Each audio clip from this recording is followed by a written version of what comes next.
Local to global news at your fingertips. మీ చేతిలో ఒక ఆయుధం. డౌన్లోడ్ రా టీవీ యాప్.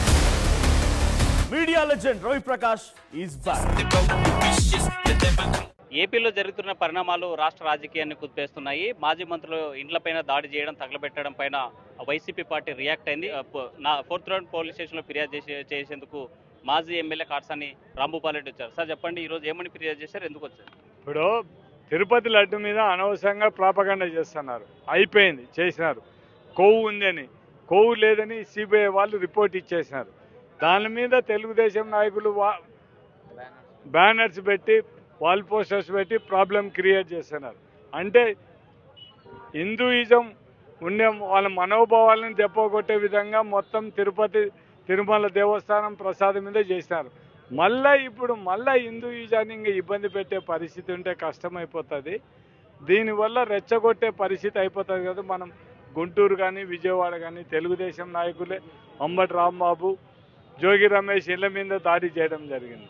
ఈ వాల్ పోస్టులు ఉంటే ఎక్కడైనా కూడా మనం ఎందుకు ఈరోజు పోలీస్ స్టేషన్కి వచ్చినామంటే ఈ వాల్ పోస్టులు దాని ముందు అందరికి కూడా కొద్దిగా మనోభావాలు దెబ్బతినే పరిస్థితి ఉంటాయి.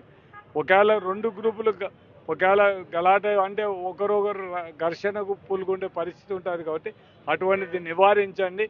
అటువంటి వాల్ పోస్టులు అన్నీ తీసేసి తప్పు చేసింటే యాక్షన్ తీసుకోమని, కానీ అనవసరంగా ప్రాపగండ చేస్తే మాత్రం, ఇట్లా తెలుగుదేశం వాళ్ళు డైవర్ట్ పాలిటిక్స్ చేస్తే మాత్రం, అంటే వైసీపీ పార్టీ డైవర్ట్ పాలిటిక్స్ చేయడానికి ఉద్దేశపూర్వకంగానే చంద్రబాబు నాయుడిని అంబటి తిట్టాడు అని చెప్పి టీడీపీ అంటుంది. మీరు ఇప్పుడు తిట్టింది అంబటి రాంబాబుని లేడీ, ముందు ఆమె మీద యాక్షన్ తీసుకోను. అతన్ని తిట్టింటే ఒకవేళ ఆమెను తిట్టింటాడు, కానీ పొరపాటున చంద్రబాబు నాయుడు అంబటి రాంబాబు తిట్టింటే దాన్ని ఎవరు మనం సమర్థించాం.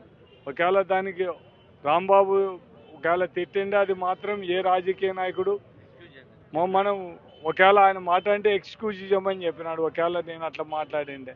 ఇప్పుడు అట్లే కానీ ఇంటి మీదకి పోయి మొత్తం అంటే కావాలంటే కేసు పెట్టుకోవచ్చు, మీరు అధికారంలో ఉన్నారు ఇట్లా మాట్లాడినారని.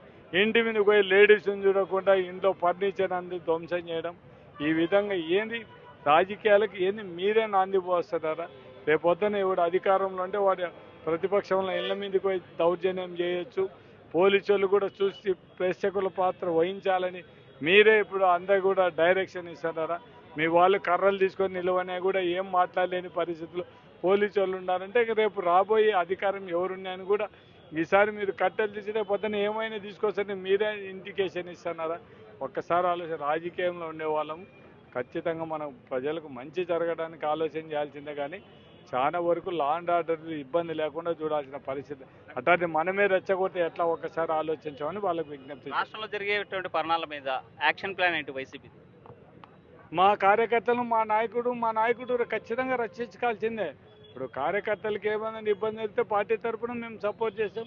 అవసరం అనుకుంటే పోలీస్ స్టేషన్లో ధర్నా చేయాల్సిందే, ఎక్కడైనా చేయాల్సిందే. ఇంకా దాంట్లో మాత్రం కార్యకర్తలు రక్షించుకోవడానికి ఏ పార్టీ అయినా ఏ నాయకుడైనా ఎన్నికపోతే రేపు పొద్దున వాడు రాజకీయాల్లోకే పనికిరాడు. మొత్తంగా చూసుకుంటే రాష్ట్రంలో జరగబోయేటువంటి పరిణామాలను ఎదుర్కొంటాం. కూటమి ప్రభుత్వం చేస్తున్నటువంటి అరాచకాలను అడ్డుకుంటాం. తప్పనిసరిగా యాక్షన్ ప్లాన్ ఉంటుంది. దీనికి రివెంజ్ తప్పనిసరి తీసుకుంటామని చెప్పి కాట్సాని చెప్పేట పరిస్థితి. విడుదల చంద్రశేఖర్, హుస్సేన్ ఆర్టీవీ, కర్నూలు. మరిన్ని వీడియోస్ కోసం ఛానల్ ని సబ్స్క్రైబ్ చేయండి. లేటెస్ట్ అప్డేట్స్ కోసం వాట్సాప్ ఛానల్ ని ఫాలో చేయండి. అండ్ లింక్ డిస్క్రిప్షన్ లో ఉంది.